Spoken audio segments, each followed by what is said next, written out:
अस्सलाम वालेकुम students. Chapter number 2 S block element second year में हम लोग चल रहे हैं और आज का हमारा जो टॉपिक है इसका नाम है general behaviour of alkali metals. Alkali metals की वो प्रॉपर्टीज जो जनरली हम डिस्कस करते हैं और इनमें हम इसकी रिएक्टिविटी वगैरह को इसी में देखेंगे। ठीक है जी। तो सबसे पहले ये ज़रा जो अल्कली मेटल्स हैं उनका तारुफ हो जाए कि अल्कली मेटल्स यानी कि आपके पास फर्स्ट ए ग्रुप में हाइड्रोजन को छोड़ के ये आपके पास है hydrogen, lithium, sodium, potassium, rubidium, caesium, francium. तो ये रेड मार्क जिनके ऊपर है ये हैं जी तमाम आपकी अल्कली मेटल्स। ठीक है। नेक्स्ट आगे चलते हैं जी, हम इनकी केमिकल प्रॉपर्टीज की तरफ चलते हैं। Chemical properties of the alkali metals point out कर ले। Alkali metals are group of the chemical elements in periodic table which are following physical properties and chemical properties. फिलहाल हम सिर्फ फिजिकल प्रॉपर्टीज की तरफ चलेंगे और नेक्स्ट फिर अभी आगे इसी लेक्चर में ही हम इनकी केमिकल प्रॉपर्टीज को भी पढ़ेंगे। They are shiny, soft, they are silvery, highly reactive and standard temperature and pressure, readily lose their outermost electrons and form cations with charge +1। ठीक है जी। ये इनकी लुक दिखाइए, शाइनी लुक है, सिल्वरी लुक है, सॉफ्ट होती हैं, रिएक्टिव बहुत ज़्यादा होती हैं और ये +1 आयन बनाती है, यानी कि ये अपने आउटरमोस्ट शेल से इलेक्ट्रॉन्स को एक इलेक्ट्रॉन को रिलीज करती हैं। अब जरा इनकी कैरेक्टरिस्टिक्स को देख लेते हैं। वही ये alkali metals of silvery, soft and very dense, they have low melting and boiling point, they are easily cut with a butter knife and cesium even melt in a palm of your hand। ये important बात है, cesium की ये property important है, note down it। incredibly reactive, so reactive। ठीक है जी। They are all soft, low ionization energy, ये बात इंपॉर्टेंट है। ये आगे इनकी केमिकल प्रॉपर्टीज भी इस चीज़ पे मुनहसर करेंगी कि इनकी जो आयोनाइजेशन एनर्जी है वो लो होगी, यानी कि इनके आउटर मोस्ट शेल से इलेक्ट्रॉन को निकालना आसान होगा। रिएक्टिविटी इनकी जो है वो टॉप टू बॉटम इंक्रीज करती है, ज़्यादा होती है। प्रॉपर्टीज़ की तरफ चलते हैं।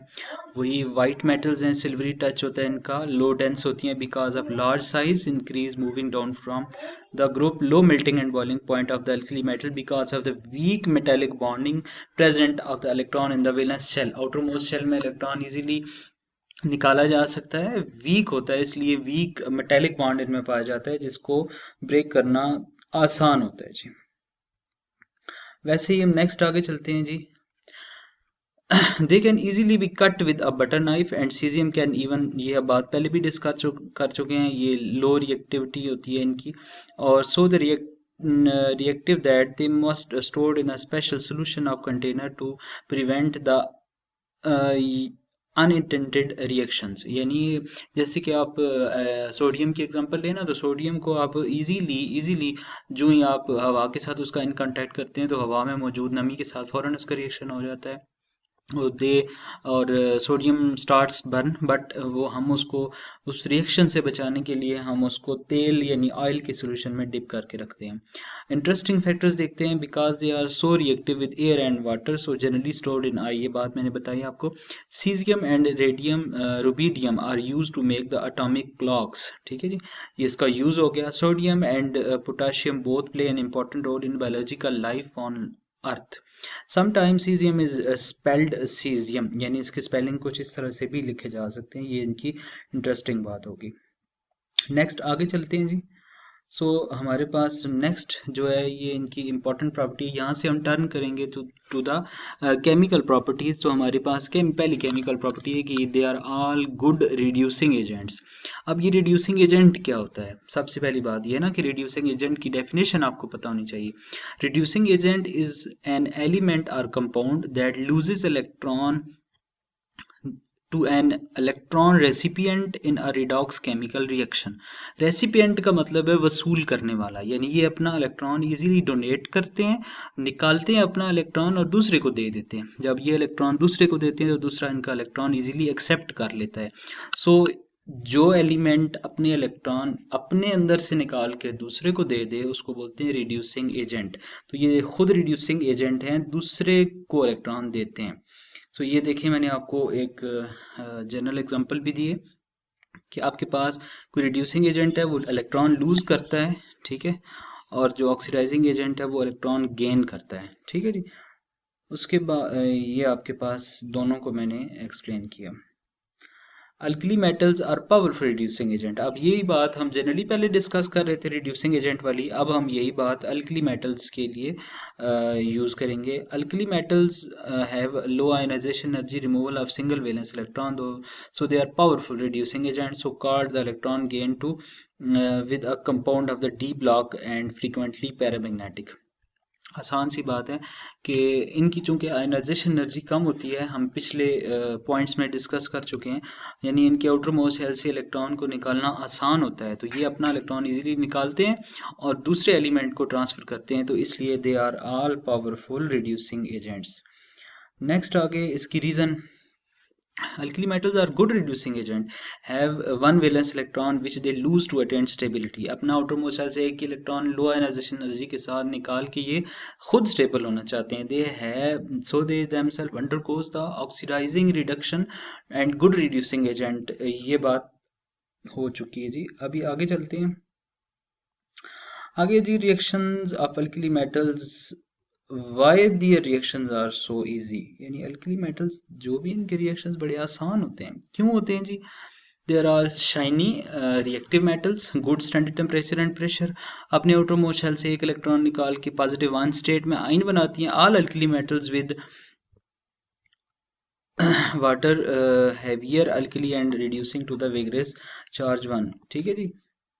अल्कली मेटल्स जो है ना वो बहुत ज़्यादा रिड्यूसिंग है। आप देख लें, इनमें एक बात इंपॉर्टेंट ये भी आप नोट करें कि इनकी ये है कि जैसे आपके पास ये अल्कली मेटल्स हैं, lithium, sodium, potassium, rubidium, caesium, francium, outermost shell से एक इलेक्ट्रॉन निकालना तो बड़ा आसान है, ये फर्स्ट आयनाइजेशन एनर्जी की वैल्यूज़ लिखी हुई हैं, ठीक है। लेकिन अब इन्हीं में से एक इलेक्ट्रॉन निकालने के बाद अब दूसरा इलेक्ट्रॉन निकालना चाहेंगे, यानी कि इनका पॉजिटिव टू चार्ज लेके आना चाहेंगे, तो वो बहुत ज़्यादा मुश्किल होगा, तो वो ईजी नहीं होगा। सो इनकी जो फर्स्ट आयनाइजेशन एनर्जीज हैं वो ईजी हैं, जल्दी आ जाती हैं, लेकिन सेकंड आयनाइजेशन एनर्जीज बहुत देर से आती हैं। इनकी लेटेस्ट एनर्जी जो है उसकी वैल्यू बहुत लो होती है। उसकी रीज़न आपको मैंने लिख के दिखा दी है, वो है उसकी रीज़न है low charge to size ratio. Formation of ionic compounds, क्योंकि आयनिक कंपाउंड बनाते हैं इसलिए लिथियम, जैसे अभी आप मैंने बताया कि ग्रुप फर्स्ट ए के एलिमेंट्स हैं, मेटल्स हैं, तो ये नॉन मेटल्स के साथ ऑब्वियसली रिएक्शन करेंगे। जैसे लिथियम ऑक्सीजन के साथ रिएक्शन कर रहा है, लिथियम ऑक्साइड बना रहा है, तो इसी तरह सोडियम का आप देख सकते हैं, सोडियम ऑक्साइड बनेगा, Na2O बनेगा, तो ये लिथियम ऑक्साइड और सोडियम ऑक्साइड बन गए।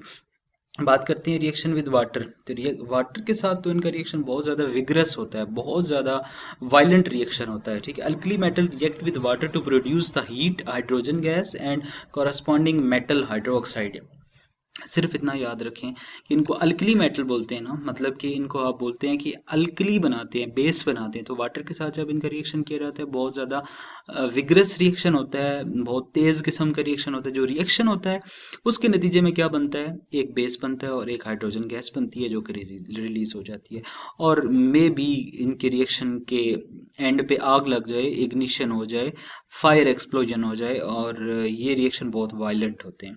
अब ज़रा इनको डिवाइड करते हैं, वाटर के साथ जो रिएक्शन है इनकी, जैसे वाटर के साथ सोडियम और लिथियम जब रिएक्शन करते हैं तो बहुत वायलेंट रिएक्शन होता है, बहुत ज़्यादा विग्रस होता है, जबकि इन्हीं के मुकाबले में जब पोटाशियम, सीजियम और रुबिडियम रिएक्शन करते हैं तो ये पानी के साथ -100 डिग्री सेंटीग्रेड पे भी रिएक्शन कर सकते हैं। सो यही वजह है कि जब ऊपर से नीचे मूव करते हैं तो रिएक्टिविटी बढ़ती है। दे आर आयनिक हाइड्राइड्स, यानी हाइड्रोजन के साथ रिएक्शन कैसा है इनका, आपको पता है ना, हाइड्रोजन के पास तो ड्यूअल नेचर है, तो वो क्या करती है, जब वाटर से रिएक्शन करती है, जब मेटल के साथ रिएक्शन करती है तो नेगेटिव चार्ज लेके आती है, जब नॉन मेटल्स के साथ रिएक्शन करती है तो पॉजिटिव चार्ज लेके आती है। सो वो उसकी एक ऐसी नेचर है जिसकी वजह से मेटल हाइड्राइड्स बन सकते हैं। उसके बाद आगे reaction with alkali metals, reaction with alkali metals of nitrogen, यानी नाइट्रोजन के साथ रिएक्शन करके ये क्या बना सकते हैं, लिथियम नाइट्राइड बना सकते हैं, जबकि कार्बन के साथ रिएक्शन करके भी ये कार्बाइड्स इजीली बना सकते हैं अल्कली मेटल्स। आगे जी reaction of alkali metals with hydrogen, ये वेरी इंपॉर्टेंट, ये आपने पहले भी पढ़ा हुआ है और ये इंपॉर्टेंट आपकी कॉमन लाइफ में भी इसकी एग्जांपल्स हैं। जैसे आप NaCl, Na सोडियम एक अल्कली मेटल है और Cl यानी क्लोरीन एक हेलोजन है, तो ये उसके साथ रिएक्शन करके NaCl बनाता है। तो NaCl क्या है, एक हैलाइड है, सो अल्कली मेटल और हैलोजन का मजमू है, ठीक है जी। So all the alkali metal reactive vigorously to the halogen to produce salt, सारी की सारी साल्ट बना, जैसे सोडियम क्लोराइड है, पोटाशियम क्लोराइड है, ये जो है chloride are used as a preservator of the meat and to melt the ice on the roads, ये इसका यूज भी हो गया। आप देखें रिएक्शन विद हैलोजेंस में आपके साथ सामने एग्जांपल है, लिथियम क्लोराइड बन रहा है जी, ठीक है जी, और ये सोडियम क्लोराइड बन रहा है। तो ये एग्जांपल हम लोग डिस्कस कर चुके हैं। होपफुली कि आपको लेक्चर के दौरान सारी चीज़ें बहुत ही इजीली अच्छी तरह से समझ आ गई होंगी। उम्मीद करता हूँ आप लोग अपने तमाम कमेंट्स और फीडबैक मुझे बताएंगे, कमेंट सेक्शन में अपने क्वेश्चंस पूछेंगे। And thank you so much.